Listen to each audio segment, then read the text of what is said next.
Yeah, we have this new age term of kingdom spouse, and it's nowhere mentioned in the Bible.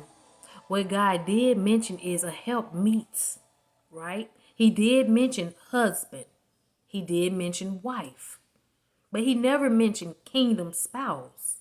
I never heard of that term until now.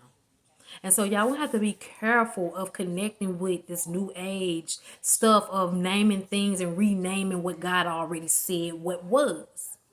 And so it can bring you into alignment with something that was never meant for you, is what I'm saying.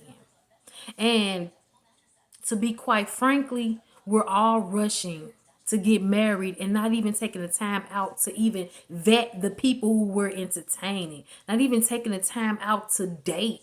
We're just hopping straight into bed with people and just wanting to get married just for the sake of being married or to say I'm a wife or I'm a husband, but yet you haven't changed, you haven't healed from your past relationships, you haven't did any of the footwork or the background work or the shadow work to do what you need to do to become that good husband or that good wife. It's just doing what you want to do whenever you want to, out of the will of God. And then when the marriage does not work, you want to say that all marriages is bad. No, it's not. It's just because you didn't take the time to vet the people that you were dating. You didn't take the time to go out on a date to court each other. You didn't take the time to do what the Bible instructed us to do before even getting married, right? And so God said, and his word is true. His word is not void. He said, what God put together, let no man take asunder.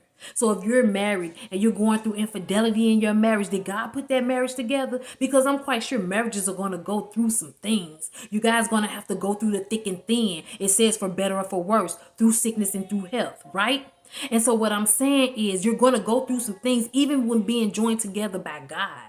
But when you're not joined together by God, you got all these other people in your marriages. You got infidelity, you got cheating, you got all this other stuff that's separating what you put together for yourself and not what God joined together. Because he said, what God joins together, let no man take asunder. And we have to understand that we put the narrative the way we want it to fit when it comes to our relationships, when it comes to what we want, because we don't want the person who God has set apart for us. We want what we want because we got a type.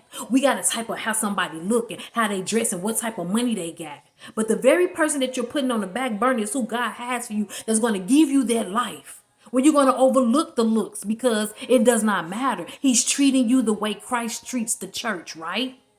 And so we got to stop just trying to hop into marriages because they say this is the season of kingdom spouses and kingdom marriages. And you need to get into your Bible and understand the instructions God give us to get married and how to be prepared for it. See, we say we want something, but then when it comes, we're not prepared for it. And you got to just stop just doing what you want to do and let God work this thing out for you and let God bring you two together so no man can take asunder. Because God said he has a spouse for you. He said that the woman was created for man, right? And that's just the way it's supposed to be. We're not supposed to be these women out here proposing to men because we want to be married. We're not just supposed to be getting married to somebody because they say you their wife. Did God say it? Did he confirm it to you? Did you feel it in your spirit? I'm going to try to tell you right now, stop catching on to these kingdom words out here and go to God and see what he has to say and see who he has for you. Because I guarantee you, he's going to give you some insight on who you're supposed to be with, what type of person they are. If you would just get in the place of bowing down to him and listening to what he has to say, then you will be all right. Be blessed.